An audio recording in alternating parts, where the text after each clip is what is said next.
네, 시청자 여러분 그리고 장병 여러분 안녕하십니까? 국방 뉴스를 전해드립니다.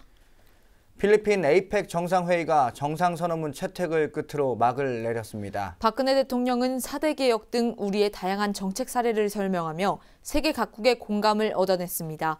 필리핀 마닐라에서 KTV 박성욱 기자의 보도입니다. 박근혜 대통령이 2025년 에이펙 정상회의를 우리나라에서 개최하는 것을 공식 선언했습니다. 회원국들은 우리나라의 개최 계획을 환영했습니다. 청와대는 우리나라가 2025년 회의를 유치함으로써 에이펙 출범 주도국이자 영내 중견국으로서 위상에 걸맞는 역할을 해나갈 것으로 기대했습니다. 박근혜 대통령은 정상 기념 촬영을 시작으로 본격적인 에이펙 정상회의 일정에 들어갔습니다. 이후 회원국 정상들은 회의 첫 세션에서 지역 경제 통합을 통한 포용적 성장을 주제로 심도 있는 논의를 했습니다. 이 자리에서 박 대통령은 경제혁신 3개년 계획과 4대 구조개혁 등 우리가 추진하는 다양한 정책 사례를 소개했습니다.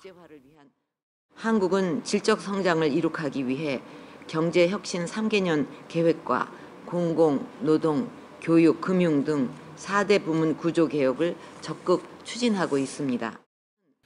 박 대통령은 영내 경제통합 과정에서 포용성을 증진하기 위한 중소기업의 국제화 방안도 제시했습니다. 두 번째 세션에서는 보건력 있는 공동체 건설을 통한 포용적 성장을 주제로 심도 있는 논의를 이어갔습니다. 청년, 여성 등 취약계층 지원과 농촌 공동체 강화 등 포용적 성장을 위한 에이펙의 공동 노력을 촉구하면서 새마을 운동에 기초한 우리의 개발 경험을 설명했습니다. 이 밖에 RCEP 협상의 원활한 진행, 그리고 아태 자유무역지대, FTAP 구상에 대한 관련국 협의에 적극 참여할 것이라는 의지도 강조했습니다. 에이펙 정상회의는 중소기업 국제화와 농촌 개발 등 박 대통령의 발언을 상당 부분 반영한 공동선언문을 채택하고 폐회했습니다. 박 대통령은 아세안 관련 회의가 열리는 말레이시아 쿠알라룸푸르로 향합니다. 필리핀 마닐라에서 KTV 박성욱입니다. 네, 연평도 포격 도발 5주기 행사가 오는 23일 오전 10시 서울 전쟁기념관에서 거행됩니다. 박근혜 대통령은 이날 취임 후 처음으로 희생자들을 추모하는 영상 메시지를 보낼 예정입니다. 국가보훈처는 이에 앞서 지난 16일 전사자 합동묘역 안장식을 시작으로 희생자를 추모하는 행사를 이어가고 있는데요.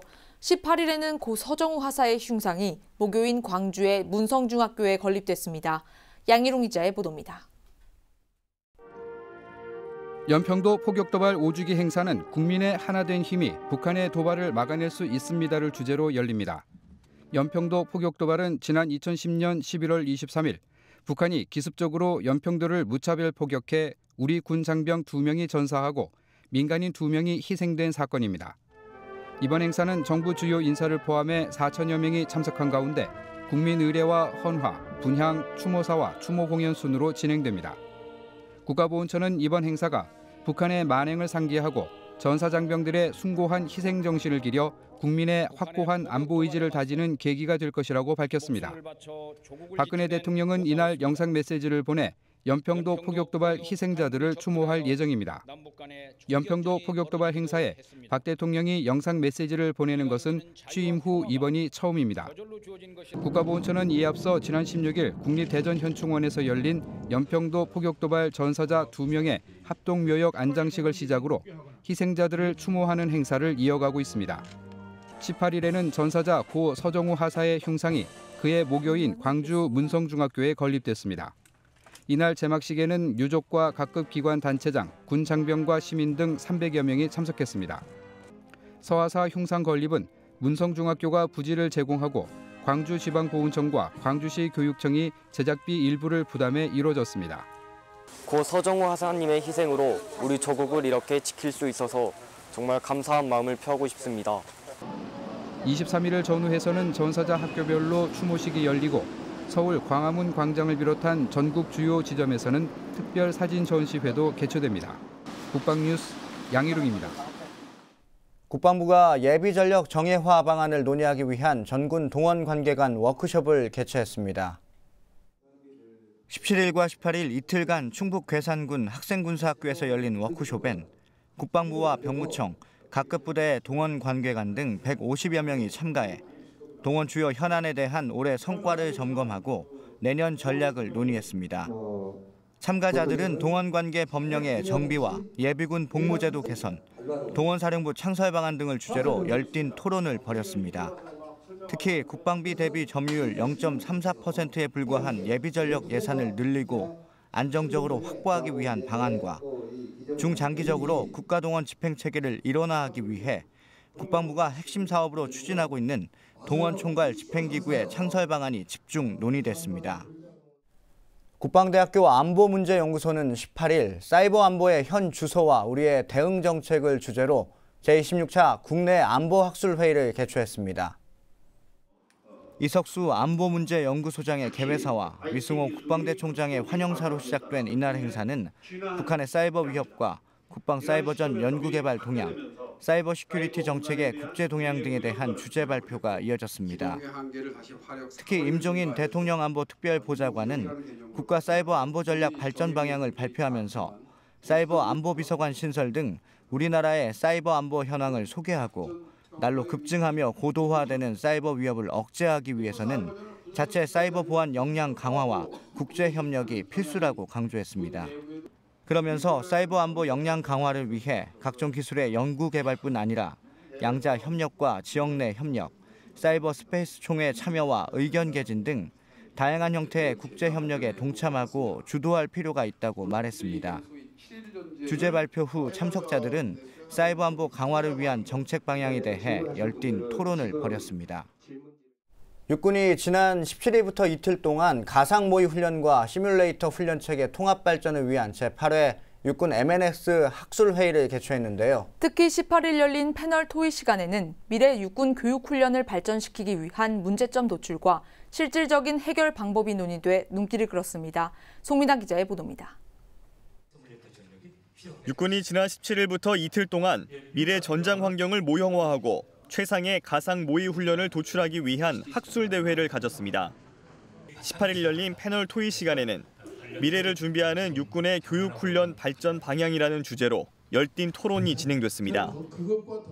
실전과 같은 정말 훈련당 훈련을 할 것인가 그런 측면에 대해서 생각하고 고민하는 그런 시간이 됐으면 좋겠습니다. 이날 세미나에 온 400여 명의 참석자들은 가상 모의 훈련과 시뮬레이터 훈련을 의미하는 MNX 체계를 성공적으로 이끌기 위해서 담당 부서 간 유기적인 협력이 무엇보다 중요하다는 데 인식을 같이 했습니다. 패널로 참가한 한국국방연구원 문형곤 박사는 시작은 같았지만 예산 문제로 담당 부서가 나뉘게 된 정책적인 문제를 지적했습니다. 상당 부분은 전력 지원 체계로 분리돼 버리면은 이거는 국방부로 가버립니다. 예산 자체가 국방부로서 CIO 협의를 통해서 국방부로 넘어가고 이제 무기 체계로 분리되면은 이게 합참으로 들어가서 재수업을 타기 위해서 전력기획부로 가고 이러다 보니까 시작은 같은 개념에 시작했는데 거기서 나누어져 버리면은 사양 쪽에서 뭐 하고 있는지 모릅니다. 상호. 또 다른 패널인 과학화 전투훈련단장 이충권 준장은 교육훈련 프로그램의 기술자와 사용자 사이에 관리자를 운용하는 미국의 사례를 예로 들며 현재 우리 군에서는 프로그램을 최적화해 응용할 수 있는 관리자의 부재를 문제시했습니다. KCP 체계든 KCC 체계든 여기에 훈련하는 사전 교육이 상당히 필요합니다. 훈련 내용은 사용자입니다. 그런 기술적인 문제는 전문가들 문제예요. 그 사용자와 전문가를 의사소통합니다. 한 참석자는 전투 지휘 훈련인 BCTP를 사단에서 점검할 때 예하 부대에는 과학화 전투 훈련을 동시에 적용해야 부대 전체를 지휘 검열하는 이상적인 방법이라는 의견을 제시해 참석자들의 공감을 이끌어냈습니다. 육군은 앞으로도 매년 학술 대회를 개최하며 도출된 문제점들을 종합 관리할 조직과 표준화 시스템을 구축할 수 있는 제도를 지속적으로 보완해 나갈 계획입니다. 국방뉴스 송민아입니다. 공군과 공군역사재단이 제2회 공군역사재단 학술회의를 열었습니다. 이번 학술회의는 일제강점기부터 해방 이후까지 대한민국 공군 창군을 위한 선열들의 활동상을 다루는 다양한 주제 발표가 진행됐습니다. 심예슬 아사의 보도입니다.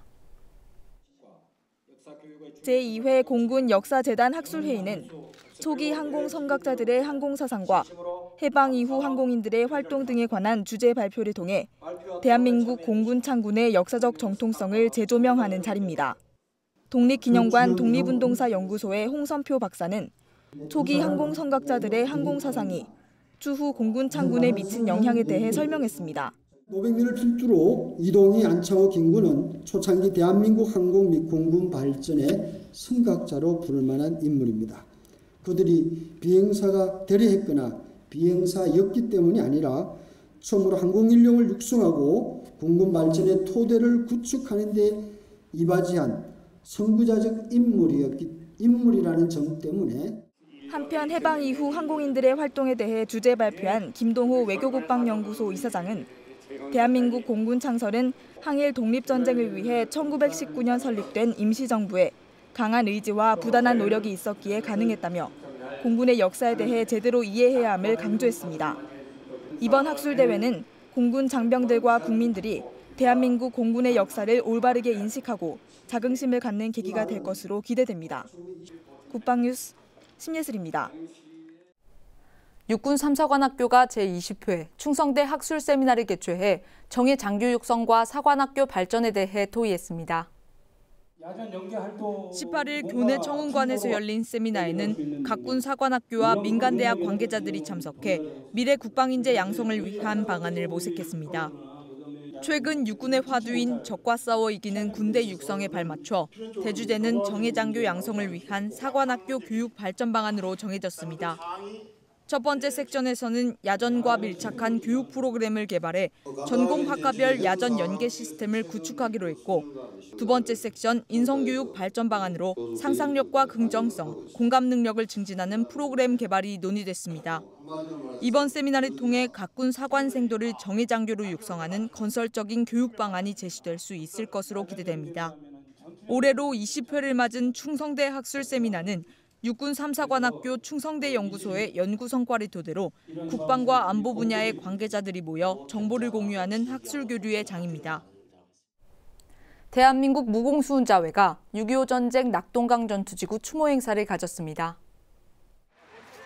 18일 다부동 구국용사 추모비에서 열린 이번 행사에선 무공수훈자회 회원과 지역단체장, 보훈단체 관계자 등 800여 명이 참석한 가운데 헌화와 분향에 이어 추모사와 헌시가 낭독됐습니다. 낙동강 지구 전투는 1950년 8월 낙동강 방어의 최후 보루였던 다부동 지역에서 한미연합군의 반격작전을 통해 전승의 발판을 마련한 중요한 전투입니다.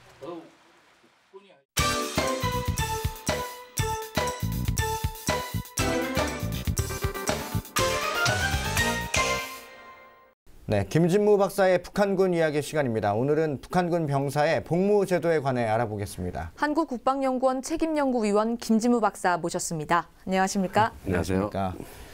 자, 이게 사실 제가 많이 궁금했던 부분인데요. 북한군의 계급에 대해서 좀 먼저 말씀해 주시죠. 예, 사실 뭐 입대하면은 우리 옛날에는 무등병이라 그랬나요? 계급이 없죠. 전사라 그럽니다. 전사. 네. 그러니까 이제 우리도 그것도 마찬가지인데 이제 훈련병이라고 저희는 보통 훈련병 계급을 받기 전에 이제 훈련 끝나도 1년 동안은 전사로 있습니다. 아, 자대 배치를 받아도? 예, 자대 배치를 받아도 1년 동안 훈련 받는 경우도 있고 짧게 훈련 받는 것도 있는데 어쨌든 1년은 전사로 있습니다. 그다음에 그 전사가 지나면은 그다음에 이제 하급병사, 중급병사, 상급병사 이렇게 올라가고 그다음에 상급병사 다음이 하사, 중사, 상사, 그다음에 특무상사. 근데 이런 계급 체계죠. 이게 지금까지 우리는 부사관, 우리 군으로 치면 부사관에 대해서 지금 그렇죠. 부사관인데 북한은 하전사라고 다 하고 의무복무입니다. 의무복무. 그러니까 결혼도 못 하고 휴가도 못 가고 그러니까 우리의 병사나 똑같은 겁니다. 쉽게 얘기해서 병장으로 우리나라에서는 전역을 하는데 북한군 같은 경우는 하전사 끝까지 가야만 뭐 전역을 할 수 있다는 그렇죠. 영예 생활을 못 하고 병사들하고 같이 병실에서 내후반에서 영내 생활을 해야 되는 사람들이죠. 예. 네, 방금 1년 동안은 계급이 없다고 하셨는데요. 그러면 1년 후에 진급은 어떻게 됩니까? 예, 이제 하여튼 훈련을 받고 부자대를 배치해도 1년 동안은 계급이 없는 거죠. 계급이 없고 그다음에 하급병사를 이제 1년 후에 하급병사를 답니다. 하급병사 1년 달아요. 그다음에 중급병사로 올라가서 또 1년 달고 그다음에 이제 그러니까 3년이 지나야지 상급 병사로 올라가는 거죠. 그러니까 상급 병사로 올라가서 이제 5년을 복무하게 되는 경우도 있는데, 그러니까 그 중급 병사에서 상급 병사로 올라가는 것도 뭐 1년 딱 돼가지고 올라가는 건 아닌 것 같아요. 뭐 시험을 그럼 따로 봅니까? 아니요, 그 어떤 뭐 생활 태도나 뭐 이런 걸 봐가지고 또 이제 다른 것 같아요. 우리처럼 이렇게 딱딱 정해져 있는 게 아니고 좀 인사 제도가 좀 엉성합니다. 뭔가 좀 그러면 딱 정해져 있는 룰대로 뭐 1년 단위로 진급한다든가 이런 게 없이 그런 건 정해져 있는데 정해져는 있는데 그게 딱 그대로 움직이지 않는다는 말씀이시죠? 그대로 지켜지지는 않는다 그런 얘기죠. 예. 네, 박사님 우리군 같은 경우에는 논산훈련소 같이 입대하면 훈련소들이 다 있잖아요. 북한군에도 훈련소가 있습니까? 있죠. 근데 이제 우리 논산훈련소처럼 이제 종합훈련소는 북한에는 없습니다. 없고 각 병과별 훈련, 그러니까 병과가 아니라 각 부대별 훈련. 그러니까 이제 4월에 초모를 하게 되면은 그 초모 장정들을 데리고 가지 않습니까? 데리고 가면은 각 부대에서 그때 훈련소를 차립니다. 훈련소를 차려가지고 3개월이면 3개월 동안 훈련을 시켜가지고 자대 배치를 이제 시키는 거죠. 그러니까 훈련소마다 이제 경비대면 경비대 훈련소, 경보병은 경보병 훈련소, 또 뭐 탱크 부대는 탱크 훈련소. 그런데 이제 그 일반 그 하전사들 훈련이 보병은 3개월, 경보병은 6개월. 또 탱크 부대 같은 건 1년 이렇게 해가지고 다 다르다. 네, 박사님 지금까지 계급에 대해서 설명을 해주셨는데 사실 계급에 맞는 직책이라는 게 또 있잖아요. 이 직책에 대한 예시를 좀 들어주시면 시청자 여러분이 좀 잘 이해를 하실 수 있을 것 같습니다. 네. 상급 병사 이하로는 직책이 없어요.